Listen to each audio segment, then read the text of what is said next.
Hello, welcome to Sushi's kitchen. ಇವತ್ತು ಹೆಸರುಬೇಳೆ ಪೊಂಗಲ್ ಮಾಡ್ತಾ ಇದ್ದೀವಿ. 1 ಕಪ್ ಹೆಸರುಬೇಳೆ ತಗೊಂಡಿದ್ದೀವಿ. ಹೆಸರುಬೇಳೆನ ಹುರ್ಕೋತಾ ಇದ್ದೀವಿ.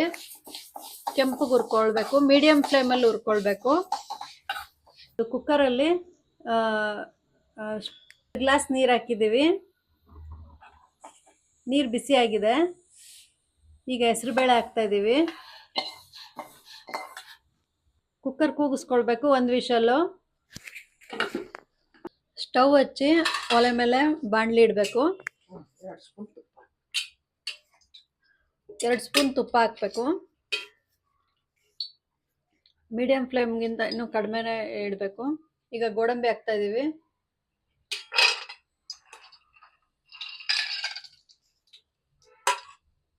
ತುಪ್ಪದಲ್ಲಿ ಕರಿಬೇಕು.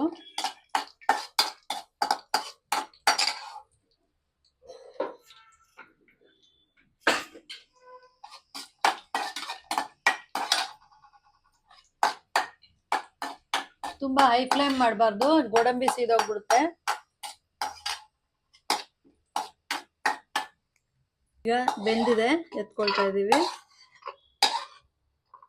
ಹಚ್ಚಿ ಒಂದು ಬಾಣಲಿ ಇಡಬೇಕು. ಸಕ್ಕರೆ ಹಾಕ್ಬೇಕು. 1 ಕಪ್ ಸಕ್ಕರೆ ಹಾಕ್ಬೇಕು.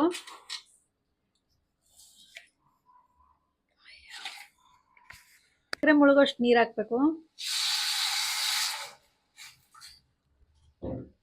ಈಗ ಕುದೀತಾ ಇದೆ.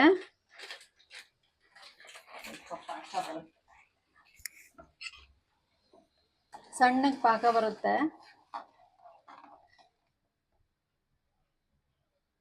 ಅವಾಗವಾಗ ಕೈ ಆಡಿಸ್ತಾ ಇರಬೇಕು, ಇಲ್ಲಾಂದ್ರೆ ತಲೆ ಆಡಿಸ್ಬಿಡುತ್ತೆ. ಇನ್ನು ಕುದೀತಾ ಇದೆ. ಒಂದೆಳೆ ಪಾಕ ಬರಬೇಕು. ಒಂದೆಳೆ ಪಾಕ ಬಂದಿದೆ.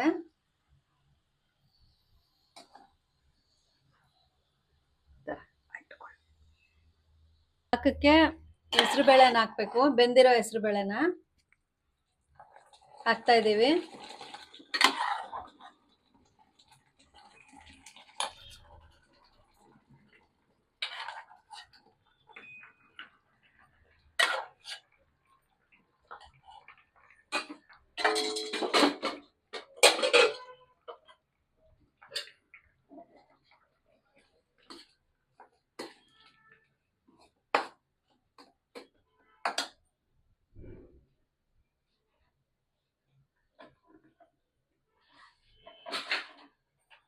ಚೆನ್ನಾಗಿ ತಿರುಗಿಸ್ಬೇಕು. ಅಡಿ ಅನ್ನ ಹಾಕ್ಬೇಕು. ಬಿಸಿ ಅನ್ನ ಹಾಕ್ಬೇಕು.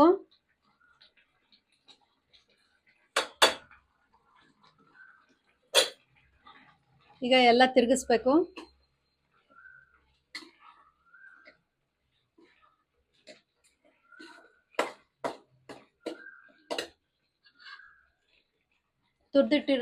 ತುರ್ದಿಟ್ಕೊಂಡಿರೋ ಕೊಬ್ಬರಿ ಹಾಕ್ಬೇಕು. ಸ್ವಲ್ಪ ತೆಂಗಿನಕಾಯಿ ಹಾಕ್ಬೇಕು ತುರಿದಿರೋದು.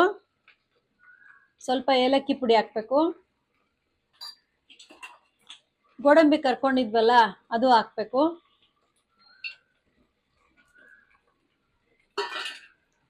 ಎಲ್ಲ ಚೆನ್ನಾಗಿ ಮಿಕ್ಸ್ ಮಾಡಬೇಕು. ಒಂದು 5 ನಿಮಿಷ ಹಿಡಿಯುತ್ತೆ. ನೀರೆಲ್ಲ ಇಂಗಬೇಕು. ಈಗ ನೀರೆಲ್ಲ ಇಂಗ್ತಾ ಇದೆ. 5 ನಿಮಿಷ ಕುಮ್ರಬೇಕು. ಸ್ಟವ್ ಕಡಿಮೆ ಮಾಡಿ ಒಲೆ ಮೇಲೆ ಇಡಿ. 5 ನಿಮಿಷ ಇರಬೇಕು. ಈಗ ಪೊಂಗಲ್ ರೆಡಿ ಆಗಿದೆ. ಟೇಸ್ಟ್ ಮಾಡಿ. ತುಂಬ ಚೆನ್ನಾಗಿದೆ. ಸ್ವೀಟಾಗಿ ಮಕ್ಕಳಿಗೆ ಎಲ್ಲರಿಗೂ ತುಂಬ ಇಷ್ಟ ಆಗುತ್ತೆ. Thank you.